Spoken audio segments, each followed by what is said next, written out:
Olá, bom dia para você. Seja muito bem-vindo ao Redação Hit deste sábado. Eu sou Tabata Pote e te mantenho muito bem informado com as principais notícias da semana. Um estudo realizado pelo Instituto Brasileiro de Jogo Responsável mostra que de cada 4 apostas realizadas em jogos online, 3 são feitas em sites ilegais. A pesquisa serviu de base para um estudo econômico da consultoria LCA, que estima que entre 41% e 51% do mercado de apostas no Brasil está na ilegalidade. Apenas no trimestre entre fevereiro e abril de 2025, o mercado ilegal movimentou de 6 bilhões e 600 milhões a 9 bilhões e 900 milhões de reais. Enquanto o mercado regulado tem um lucro estimado em 38 bilhões, com uma carga tributária estimada em 27%, a evasão fiscal causada pelas plataformas ilegais pode alcançar até 10 bilhões e 800 milhões de reais por ano. Em apenas 3 meses, a União deixou de arrecadar entre 1 bilhão e 800 milhões e 2 bilhões e 800 milhões de reais, segundo estimativa da LCA. O uso de bets ilegais é maior entre jovens de 18 a 29 anos, com cerca de 83% dos apostadores, e na região centro-oeste o percentual chega a 82%. A incidência também cresce entre pessoas de menor renda e escolaridade. Público mais vulnerável pela ausência de mecanismos de proteção oferecidos por plataformas regulamentadas, como reconhecimento facial, limites de perdas e alertas de comportamento de risco. A pesquisa também mostra que 73% dos apostadores admitiram ter usado pelo menos uma das principais marcas não autorizadas. Além disso, 46% já depositaram dinheiro em sites que depois descobriram ser falsos ou irregulares. A maioria, 78%, relata dificuldade em identificar se uma plataforma é legal e 72% admitem não verificar sempre as informações necessárias para garantir a legalidade do serviço. No relatório final da Comissão Parlamentar de Inquérito das Bets, a relatora, senadora Soraya Tronic, do Podemos de Mato Grosso do Sul, propôs o indiciamento de 16 pessoas, incluindo influenciadores. Ela também sugeriu a proibição de jogos com temática infantil, a exemplo do jogo do Tigrinho. A senadora Soraya Tronic afirmou que os ganhos dos influenciadores vieram das perdas dos apostadores. O relatório traz 20 medidas para conter o avanço das bets, como proibição de propaganda predatória, restrição ao uso de cartão de crédito e criação de um cadastro nacional de apostadores. A votação do documento deve ocorrer até esta sexta-feira, dia 13 de junho. O sobrevivente da queda de avião na Índia contrariou as estatísticas. Além de sobreviver a um acidente aéreo, um dos piores dos últimos anos, ele ainda estava sentado na parte dianteira do avião. Sentado na poltrona 11A, Ramesh Viswaskumar sobreviveu à queda de avião que matou mais de 240 pessoas na Índia. O homem de 40 anos escapou da aeronave pela saída de emergência e contrariou 2 estudos: a de mortes em acidentes aéreos e a de sobrevivência de passageiros sentados na parte dianteira do avião. Os estudos indicam que os assentos mais seguros, em geral, ficam na parte traseira da aeronave. Em 2015, uma análise feita pela revista norte-americana Time, com base em 35 anos de acidentes aéreos registrados pela Agência Federal de Aviação dos Estados Unidos, concluiu que passageiros sentados nos assentos de trás tiveram maior taxa de sobrevivência em acidentes aéreos. Segundo o levantamento, a taxa de mortalidade era de 32% para passageiros sentados na traseira, contra 39% para os que estavam no meio e 38% para os que viajavam na frente da aeronave. O estudo ainda apontou que os assentos do meio da fileira, especialmente na parte traseira, tinham a menor taxa de mortalidade, de 28%. Um experimento com um Boeing 727, realizado em 2012, também reforça essa conclusão. O voo colidiu intencionalmente no deserto do México, com bonecos de teste distribuídos por toda a cabine. O impacto fez o avião se partir em seções, permitindo que os pesquisadores analisassem os efeitos em diferentes áreas da fuselagem. O resultado foi claro. Os manequins posicionados na cauda ficaram quase intactos, enquanto os que estavam na frente sofreram danos severos ou fatais. Os passageiros localizados na região das asas teriam sofrido ferimentos sérios, mas provavelmente sobreviveriam. E a segunda tentativa do que era para ser um voo inaugural de Recife para Madrid, na Espanha, também não aconteceu. Mais uma vez, a aeronave apresentou problemas técnicos e o voo precisou retornar à capital pernambucana. Pela segunda vez na mesma semana, o voo inaugural do Recife em direção a Madrid teve problemas técnicos e precisou retornar ao local de origem. A situação, que já tinha acontecido na terça-feira, voltou a ocorrer na madrugada desta sexta-feira, com a mesma aeronave. O voo é da Azul Linhas Aéreas, operado pela companhia Euroatlantic. A aeronave é um Boeing 767-300, que é um bimotor a jato. O avião deu mais de 20 voltas no oceano antes de retornar ao aeroporto. O voo durou cerca de 3 horas. O avião, que tinha previsão de sair às 7h10 da noite de quinta-feira, mas só decolou às 11h25 e depois aterrissou de volta no Recife por volta das 2h30 da madrugada desta sexta. A previsão era de que ele chegasse à Espanha às 8h30 da manhã desta sexta. De acordo com a Azul, o voo enfrentou questões técnicas e precisou retornar de forma preventiva. A companhia não deu mais explicações sobre o problema, mas afirmou que seguiu de acordo com protocolos de segurança operacional e aconteceu sem qualquer intercorrência. Na noite de terça, era o primeiro voo desse trecho que teve cerimônia inaugural no aeroporto antes de decolar. Naquele dia, a aeronave também passou quase 2 horas dando voltas no oceano, perto da costa brasileira, antes de pousar.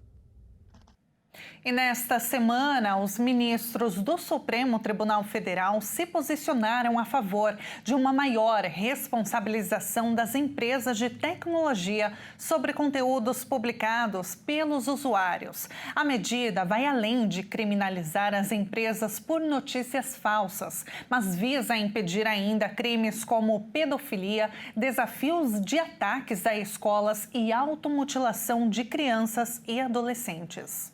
O Supremo Tribunal Federal formou maioria favorável à responsabilização das redes sociais por conteúdos ilegais publicados em suas plataformas. A decisão é considerada por juristas um passo importante na proteção dos usuários, embora ainda gere debate sobre sua aplicação prática. A discussão gira em torno do artigo 19 do Marco Civil da Internet, que estabelece atualmente que as plataformas só podem ser responsabilizadas judicialmente caso descumpram uma ordem para remover determinado conteúdo. Os votos da maioria no STF, no entanto, indicam que esse modelo pode ser ampliado. Há ministros que defendem a possibilidade de remoção com base em notificações extrajudiciais, especialmente em casos de maior gravidade. Apesar do entendimento comum sobre a necessidade de responsabilizar as plataformas, ainda não há uniformidade entre os ministros sobre em quais situações isso deve ocorrer.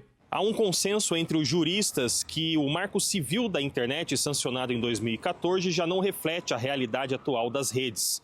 Juristas afirmam que, na época de sua criação, não se previa a escala atual da disseminação de conteúdos ofensivos ou falsos. Segundo Tedney Moreira, professor de Direito Criminal do IBMEC Brasília, uma série de medidas vão precisar ser tomadas para garantir a segurança online. Uma vez implementadas as medidas que trarão uma responsabilidade maior para as plataformas digitais quanto à veiculação de conteúdos de discurso de ódio, uma série de medidas de fato precisará ser adotada, mas grande parte destas medidas, de um certo modo, já estão sendo implementadas pelas redes sociais.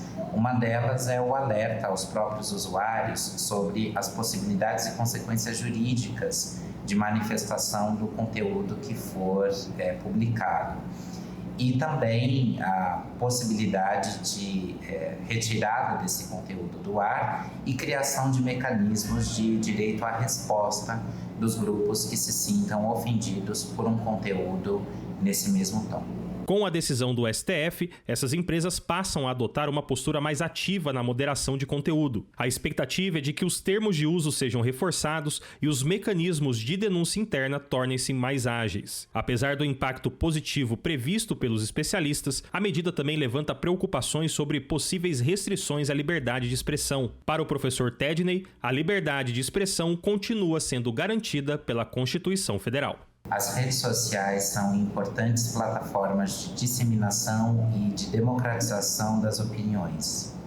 No entanto, também, em razão do seu papel de potencial difusão dessas opiniões, que eventualmente constituam crimes de ódio, precisam ser responsabilizadas.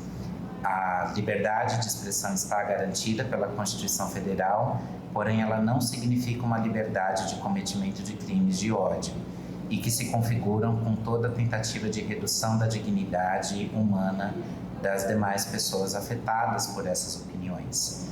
E as plataformas são responsabilizadas na medida em que elas lucram com essa difusão, pois um comentário que possa eventualmente se caracterizar como um crime de ódio gerará uma repercussão tanto positiva quanto negativa, fazendo com que haja uma alta lucratividade pelas empresas com esse tipo de informação. E veja a seguir, agentes à paisana caçam imigrantes nos Estados Unidos. A reportagem completa você confere no próximo bloco.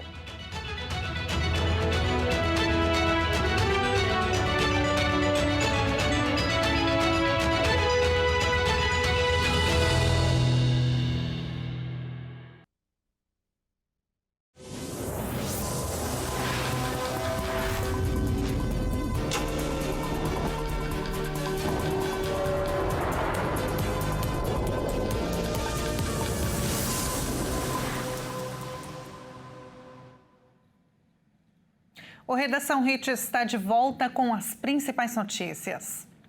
A presença do Serviço de Imigração e Controle de Alfândegas tem se tornado cada vez mais comum nos tribunais de imigração dos Estados Unidos.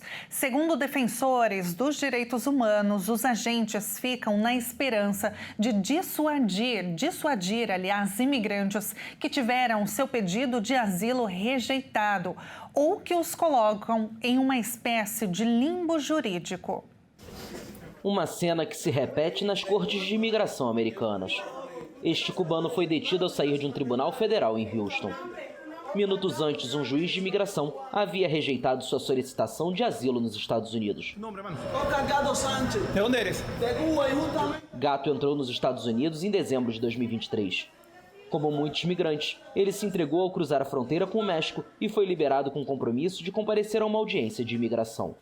Ele apresentou seu pedido de asilo em meados de 2024 e na segunda-feira foi à corte de Houston, onde seria marcada a data para uma audiência de mérito sobre sua situação. Soubemos que o ICE estava aqui esperando as pessoas do lado de fora, após seus casos de imigração serem rejeitados, para detê-las. Ficamos aqui o dia inteiro. Recebemos uma denúncia confirmada, mas por um tempo não aconteceu nada. E então a última pessoa, quando todos já tinham ido embora, quando não havia mais ninguém na sala do tribunal, o caso desse homem foi rejeitado. Pouco depois vimos o ICE detê-lo e levá-lo em um veículo sem identificação, conduzido por agentes à paisana para sabe-se lá onde. Desde o retorno de Donald Trump à presidência, o Serviço de Imigração e Controle de Alfândegas, conhecido como ICE, está autorizado a entrar nas cortes de imigração, locais onde milhares de imigrantes comparecem para resolver seus processos de asilo. Nas últimas semanas, as operações nessas cortes se multiplicaram em todo o país. Era um caso de asilo envolvendo Cuba. Muitos cubanos já conseguiram asilo em Houston, mas esse homem não vai ter a chance de um julgamento. Não há o devido processo. Ninguém vai ouvir suas provas. Não sabemos o que ele enfrentou em Cuba, mas agora, por estar aqui há menos de 2 anos, mesmo com um pedido de asilo pendente, ele não terá o seu dia no tribunal, o que é garantido pela Constituição dos Estados Unidos. Ela não garante que você vai vencer, mas garante que você será ouvido.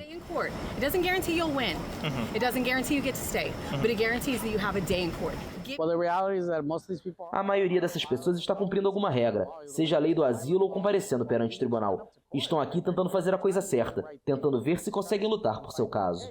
Segundo registros oficiais, Gato foi levado para um centro de operação em Conroe, a cerca de 80 quilômetros de Houston, onde dezenas de milhares aguardam deportação. As operações do ICE têm gerado protestos violentos em Los Angeles, a segunda maior cidade dos Estados Unidos, e lar de uma significativa população migrante, além de diversas manifestações em outras cidades do país.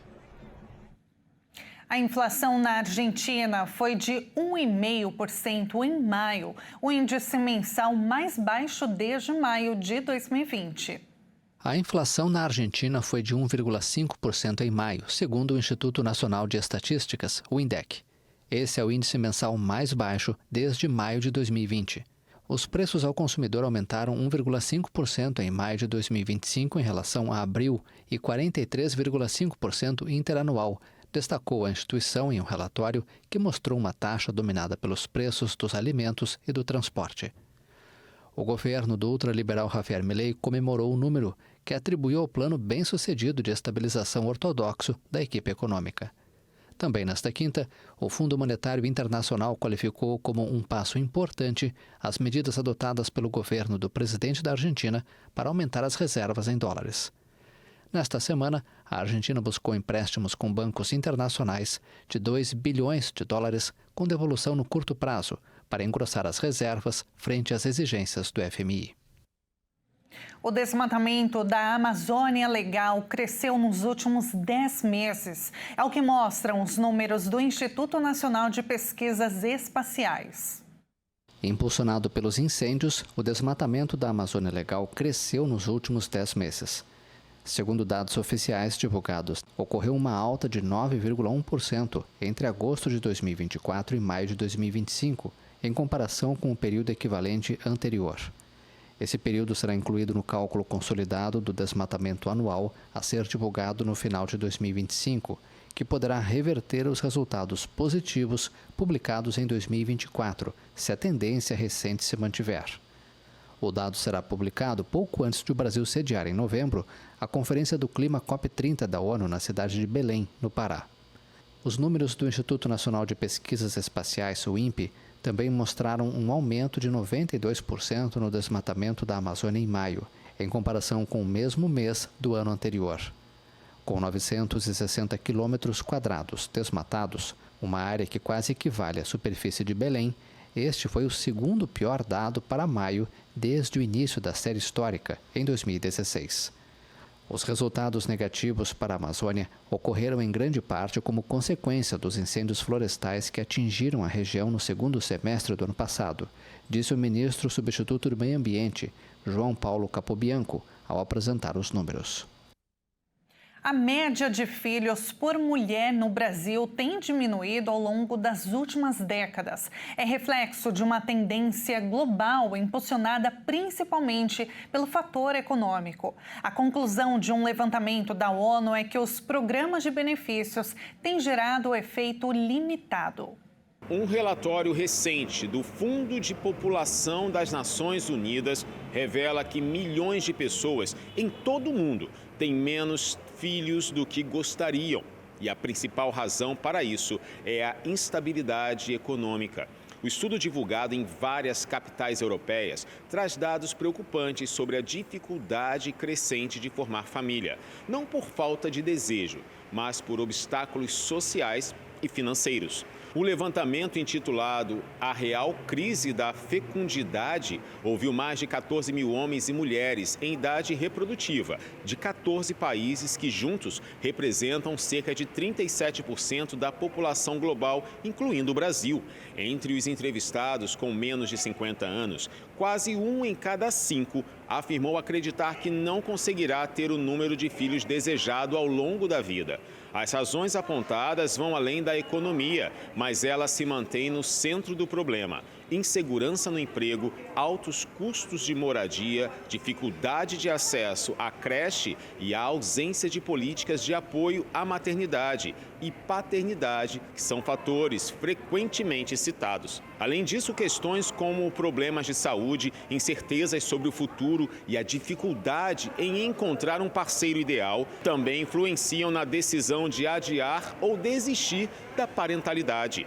O estudo questiona a eficácia de medidas adotadas por muitos governos que tentam reverter a queda nas taxas de natalidade por meio de incentivos financeiros ou campanhas de estímulo à gravidez. Para os pesquisadores, essas ações costumam ter efeito limitado ou passageiro. Em vez disso, recomendam políticas públicas estruturadas que deem suporte real às famílias e criem condições favoráveis para quem deseja ter filhos. O relatório também destaca que, ao contrário do que se pensa, a queda da fecundidade não está ligada a uma rejeição à ideia de ter filhos, mas sim à percepção de que o ambiente atual, marcado por instabilidade econômica e social, não é propício para isso.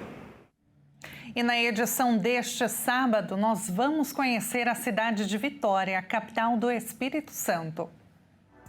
Com mais de 350 habitantes, Vitória é uma das cidades mais antigas do Brasil, fundada pelos portugueses, e é a segunda menor capital do país.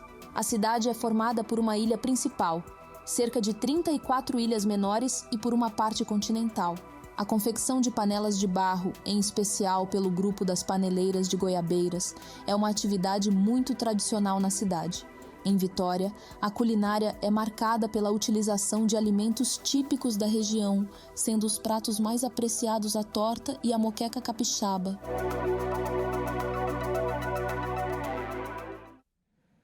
E depois de conhecer melhor a cidade, vamos então com uma câmera de lá, abrindo a nossa tela neste momento. Vitória, olha que lindo! Vitória é conhecida como cidade presépio desde a década de 30. A escritora capixaba Aide Nicolucci foi a responsável por dar esse nome à cidade após observar a beleza noturna de suas luzes, refletindo nas águas da Baía de Vitória. Na época, a cidade tinha um aspecto pitoresco, com casas simples iluminando as encostas. Até hoje, ao atravessar a terceira ponte, essa visão que é deslumbrante se mantém, especialmente à noite, quando Vitória brilha com suas luzes e encanta quem passa por ela. E com essas imagens, nós encerramos esta edição. Muito obrigada pela sua companhia. Um excelente final de semana para você.